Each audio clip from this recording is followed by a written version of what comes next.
You are watching KVU 25 News Now at 10. Good evening. Thank you for joining us. I'm Amaya Norman. The Commissioner Court will hold its regular meeting on the 17th at 10 a.m. at 115 in Bridge Street, room 241. On the agenda, they will discuss the Economic Development Agreement, the Bullery Telfiner, a partnership property, Health and Human Services grants, and more. Yesterday afternoon, a fire had broke out on Victoria Compost Facility. The fire has been contained within the facility perimeter by the Victoria Fire Department. There is no immediate danger to the public or surrounded areas.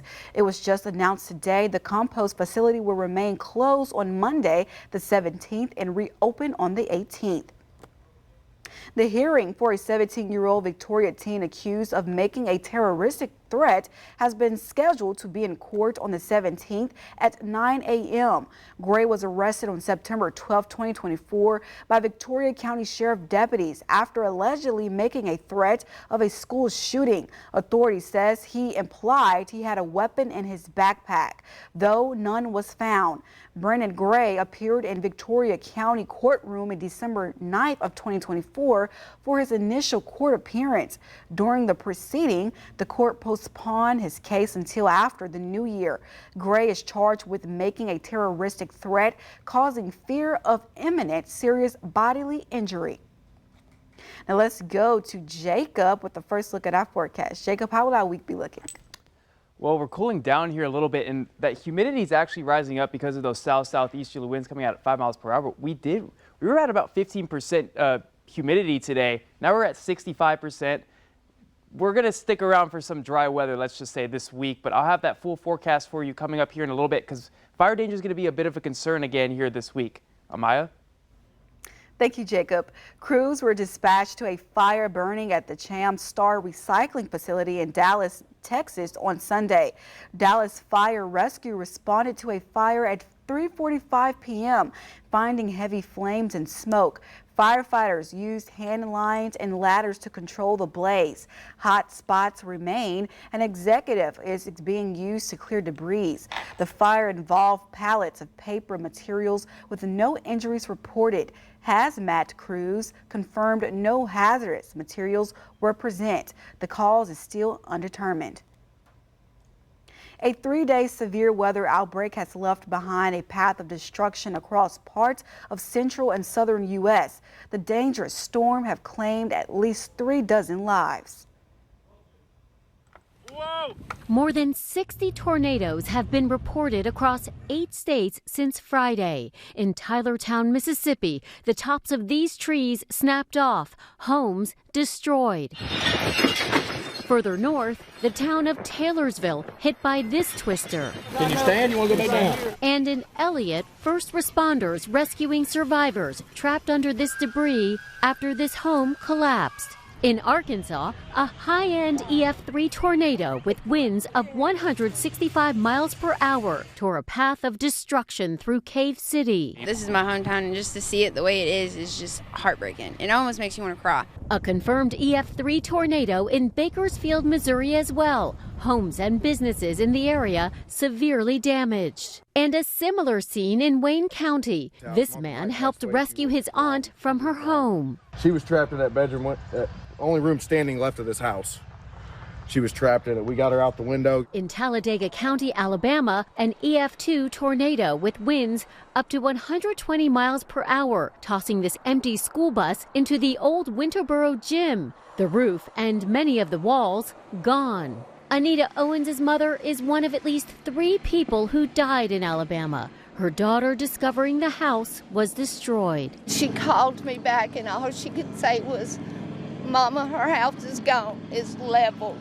And it's leveled. And in Paulding County, Georgia, roads littered with fallen trees and power lines. The windows blown out of this man's home. It sounded like a war zone. Stuff beating against the house, wind was whipping through. What's left of this weather system is now dumping heavy rains across parts of the Northeast, with wind advisories issued from Northern Virginia up to Vermont. Allison Cossack, ABC News, New York. SpaceX Cruise 9 is expected to return to Earth on Tuesday. The announcement comes after Crew 10's Dragon capsule docked with the International Space Station earlier this morning. Astronauts aboard are completing a science mission and will return time-sensitive research to Earth.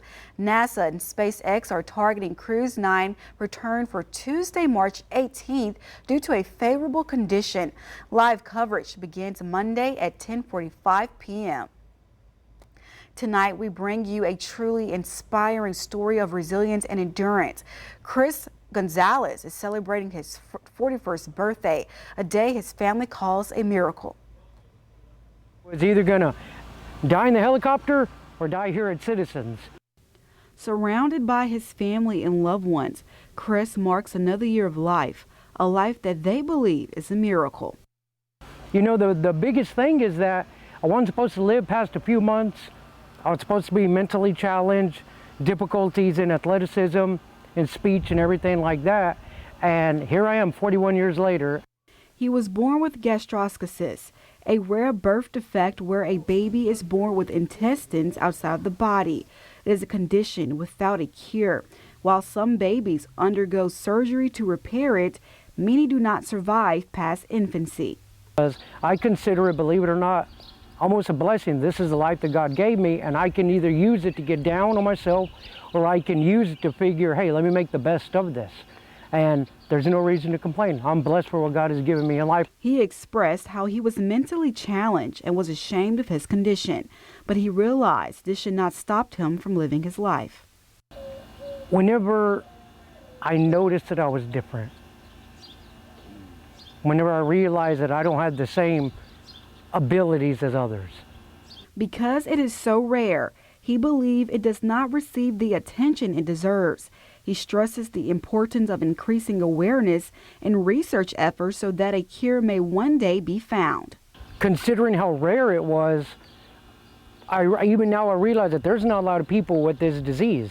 Gastroschisis at birth and now gastroparesis is that it needs to be known more. Through his struggle, Chris found strength in his daughter, who he says became his biggest motivation to keep going. So I just kept on going and realized that at a very young age that this is what it is. There's no use of complaining, and I can either use it to get me down or I can build myself up and keep on going with it. Now, Chris uses his experience to inspire others who may be battling rare conditions. He hopes to raise awareness about gastroschisis, a condition he feels is often overlooked. He was born with a rare disease, but now he has a gastroparesis, which is even rarer. He has no cure, and it makes it difficult to eat. Even though he struggled with these diseases, he expressed he is blessed to be with family and turned 41 years old. Texas Republicans in the Senate have filed a bill that aims to make it more clear when a doctor can intervene to save a pregnant patient's life, despite the state near total abortion ban. To read this full Texas Tribune article, visit our website at crossroadstoday.com. Protesters are gathering outside Tesla's showrooms across the country. An organizer says this is just the beginning. All this and more coming up. And fire weather has been a big concern these past 2 weeks, but what about this week? We'll have that in our full forecast coming up.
Welcome back. Protests are taking place outside Tesla showrooms across the country. Organizers says Sunday protest is just a sample of what they plan to do in the coming weeks. And it is a continuation of nationwide boycotts against Tesla that began last month after Elon Musk's growing involvement with slashing thousands of government jobs. At Tesla dealerships from coast to coast, growing signs of discontent. The target, the world's richest man and Tesla CEO, Elon Musk. This is the chainsaw for bureaucracy. Outraged by Musk's dismantling of the federal government, protesters are taking it out on his business. What's your sign say? It says two things. It says honk if you hate fascists and boycott Tesla swastikars. Why should people boycott Tesla? Because Elon Musk is destroying our government. Nobody elected him. Elon Musk's wealth is based on the value of Tesla stock. Well, the value of Tesla stock is based on air and dreams. So we're sort of hitting him in the wallet, getting him where it hurts, even though, you know, he's richer than God. But it's hurting his reputation. I really believe it's hurting his reputation worldwide. Anti-Elon bumper stickers popping up, including these sold on Amazon, marketed specifically to Tesla owners. And since December, Tesla stock has lost nearly half its value. They have one, which is $35,000, which is pretty low. President Trump using the White House as a Tesla showroom in an attempt to reverse that trend. And on Friday, Attorney General Pam Bondi issuing a clear warning on Fox Business. If you're going to touch a Tesla, go to a dealership, do anything, you better watch out because we're coming after you. In recent weeks, Teslas were engulfed by a fire in Seattle, a charging station torched in Massachusetts, and a Molotov cocktail was thrown to a dealership in Oregon after shots were fired at cars there. Not the scene at this Southern California protest, part of dozens nationwide. This is a joyous, festive protest and nonviolent, and I urge people, like-minded people, to do this at every Tesla dealership in the country. The deadline for Americans to file their taxes is now less than a month away. The International Revenue Service, the government agency tasked with collecting those taxes and issuing refunds, may face some challenges this year. The agency, like many other government departments, has faced upheaval since the Trump administration took over. Over the past 7 weeks, key top executives have left the IRS, and about 6,700 probationary employees lost their jobs last month. Despite the upheaval, tax professionals tell CNN they are not seeing any problems with people filing their taxes or getting refunds. But there does seem to be a slowdown with people who have amended their taxes in recent years and are trying to set up a payment plan. Now to the new U.S. offensive against Houthi rebels in Yemen. President Trump announcing the strike overnight. Overnight smoke rising over Yemen's capital after the U.S. launches large-scale strikes against Iranian-backed Houthi militants. According to Yemen's Ministry of Health, at least 31 people have been killed and more than 100 wounded in the strikes. The ministry claiming most of them are children and women. U.S. Central Command releasing this video of F-18s taking off to carry out the airstrikes, and the White House sharing these images of Trump watching the airstrike from his golf course in Florida. Trump saying the Houthis have waged an unrelenting campaign of piracy, violence, and terrorism against American and other ships, aircraft, and drones. We will use overwhelming lethal force until we have achieved our objective. U.S. officials tell ABC the air and naval strikes hit radars, air defenses, and missile and drone systems.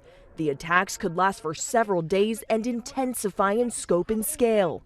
Yemen's Ministry of Health saying the American aggression on Yemen is a criminal escalation that will not break the resolve of the Yemeni people and will only increase their determination to support Gaza and the resistance. Since the Hamas attack on Israel in October 2023, the Houthis have launched more than 100 attacks on vessels in the Red Sea. Trump now warning the Houthis the attacks must stop, or hell will rain down upon you like nothing you have ever seen before, and sending a stark message to Iran demanding they end support for the Houthis immediately. Clearly, the intended audience here was Iran. The Trump administration has made it clear that they want the Iranians to negotiate an end to their nuclear program. And if they don't, there could be military action like we saw tonight directly against Iran. Now, the Trump administration said it has deported hundreds of migrants affiliated with a prominent Venezuela gang. The deportation were under a sweeping wartime authorities from 1798, the Alien Enemies Act. Sunday's announcement comes after a federal judge on Saturday temporarily blocked the administration's ability to use the act. The judge ordered any planes in the air carrying some of those migrants to turn back to the U.S. Secretary of State Marco Rubio said that El Salvador president volunteered to imprison the alleged criminals. El Salvador president says it has taken control of migrants and that the U.S. is paying the country $6 million to imprison the deportees for at least a year. And that leads us to your viewer poll for tonight. Do you support Trump's invoking the Aliens Enemies Act for national security? Yes, it is necessary for national security. No, it is an overreach of power. And at 60% is yes, it is necessary for national security.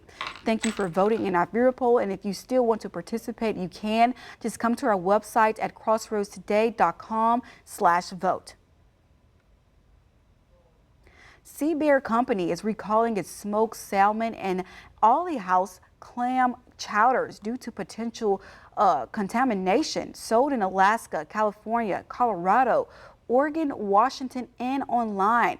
The 12-ounce pouches pose a serious health risk. No illnesses have been reported, but customers are urged not to eat the product and to contact the company for refunds. Well, our temperatures are dropping, but what about the fire weather threat? Well, I'll have that answer for you after the break.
Well, the temperatures are cooling off here in the Crossroads, but that humidity is starting to rise up here. I mean, it was a very dry day today. We got about 15% humidity here, and that's thanks to those south-southeasterly winds coming off the Gulf Coast, bringing in some moisture. And, well, we've got red flag warnings pretty well northwest of us, and so we're in the clear for red flag warnings, but we still have that potential risk for fire danger here in the Crossroads these next couple of days. Even though we have some humidity rolling in, this is just a nighttime thing. The dry air is going to return here tomorrow as well as the next couple of days for us. And that's because of this high pressure system. We're going to get a little bit of humidity because of that. The high pressure system moving moisture off the Gulf Coast, but we are looking out west as another low pressure system is going to move eastward, and we're going to see that same pattern again that we've been seeing, where we're going to see high winds and dry air move into the area. So do be aware for another potential for red flag warnings, and this system is going to be moving in here on Wednesday, so be ready for these winds that are going to be coming. So southeasterly winds here tomorrow, more southerly, 14 miles per hour by noontime. We're going to get up to 20 mile per hour maximum sustained winds here right about dinner time, 5 o'clock, and they're going to slow down a little bit overnight, but they're going to pick once again back up a little bit stronger this time. 10 a.m. Tuesday, 22 mile per hour winds, and we're going to get up to 30 mile per hour winds right along the Texas coastline.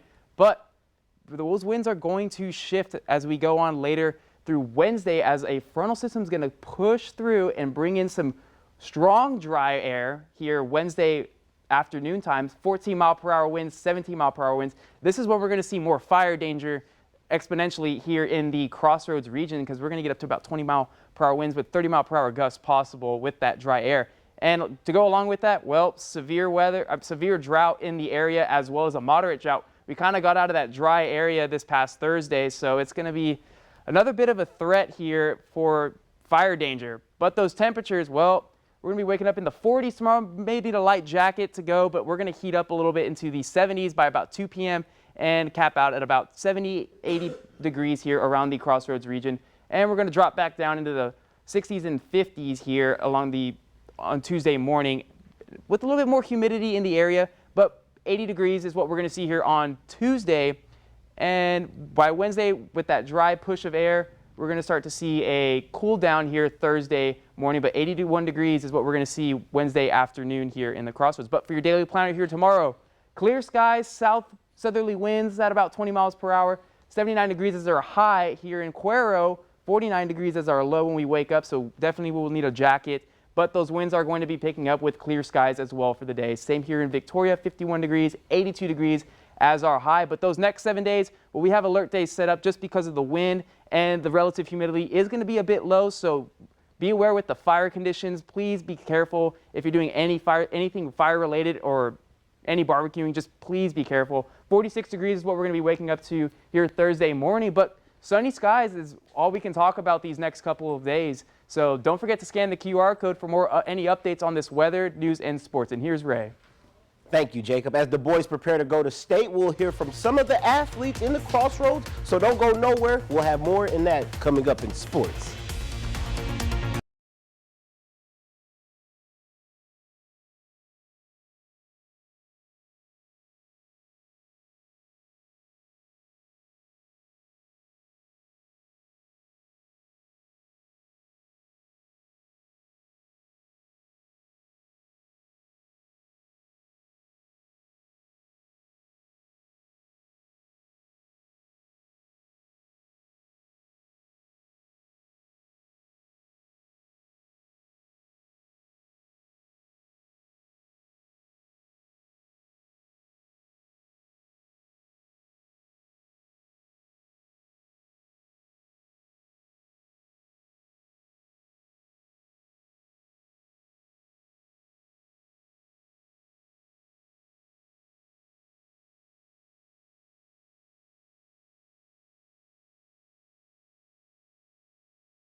Crossroads, it's been an eventful season when talking about the powerlifting with our local athletes. In both the boys and the girls, several schools have gone to state, and this weekend I caught up with a local gym where 4 athletes train.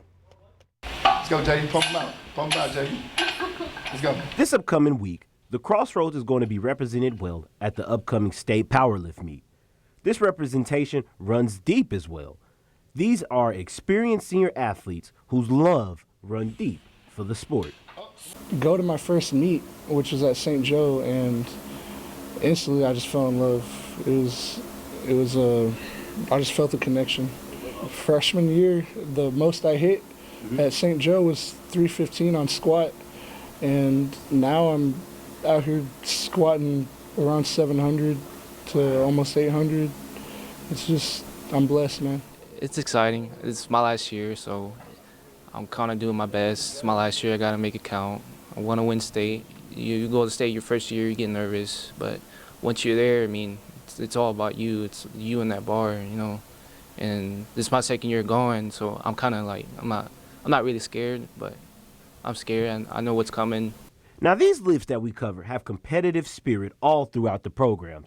After talking to St. Joe senior Avery Chapa, after falling a few pounds short in her targeted weight, she makes a strong comeback by having personal best in both the bench and squat. Although she barely missed the cut in state, she still continues to pursue this journey. I didn't really go for the medal. I went for state. I already had all the lifts written out, what I needed to get, so I told myself I was going to get those. I hit a new PR on bench that I never thought I would get at the meet. Yes. Well, after this, I totally want to keep going at college, so I'm setting higher goals than I did this year. All right, Crossroads, it is Selection Sunday, so we are preparing for March Madness here at KAVU. Texas A&M in the South region, which was won by their SEC rival in Auburn, is in, and they will be taking on Yale. The Aggies were the 4th seed, and the Yale finished as 14th seed. You can expect this game on Thursday. They'll be taking on whoever wins the San Diego and Michigan game. And then, of course, there's Houston Cougars. Congratulations to them on being the Big 12 champion. They are the #1 seed in the Midwest region, and they will be taking on SIU Edwardsville. They'll face whoever wins the Georgia and Gonzaga matchup. So how fitting for the Cougars to be in that #1 seed region, to be #1 in that region. And which brings me to your Sunday sports viewer poll. So, Crossroads, were you satisfied with the Sunday selection? There's plenty of teams in our state that took to represent us in the Crossroads. So, did your favorite team make it, and do you like their chances? And let's see, 88% that says yes, and I'm pretty sure this is like a Aggie area, so I'm pretty sure that's music to our ears. And the Houston Cougars, I'm pretty sure I've talked about Don Brubaker on there enough. So, yeah, man, it's definitely big congratulations to being a Texan in the Sunday selection. But after yesterday's win against the Chicago Bulls, the Houston Rockets woke up this morning as the #2 seed in the Western Conference. This is all following the 117-114 victory, as it proved to be crucial against the Bulls. They are currently on a 6-game winning streak. But Rocket fans, let's not get too comfortable, because securing this '2 seed is far from over. This is a tie with the Nuggets and the Grizzlies, so neither team can afford a loss. And it looks like they just need to keep on winning until both teams get on a losing streak. So some crucial basketball games will indeed be played for the Rockets. Tomorrow, they prepare to take on the Philadelphia 76ers. But that does it for your sports. Amaya? Thank you, Ray. Now, Sunday marks National Panda Day, a time to shine a light on these beloved black and white bears.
It's time to shine a light on one of the most unique bears in the world. Sunday is National Panda Day.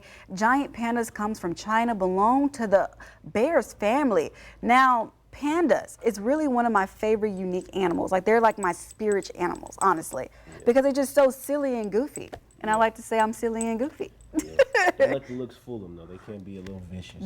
I mean, I think they're beautiful, but how's the weather going to be looking like? It's going to be hot and dry, or dry and windy as well. So Wednesday, Thursday, we're going to have a bit of a fire threat, let's just say that, when that front moves in, so do be prepared for that. And make sure you guys stay cool and you be careful. Don't set off any fires, okay? But thank you for joining us, and remember to subscribe to our YouTube channel at Crossroads Today, and join Carolina Estrain and Parker Cox for 25 News Now Sunrise at 5 a.m. Have a great night and a good week.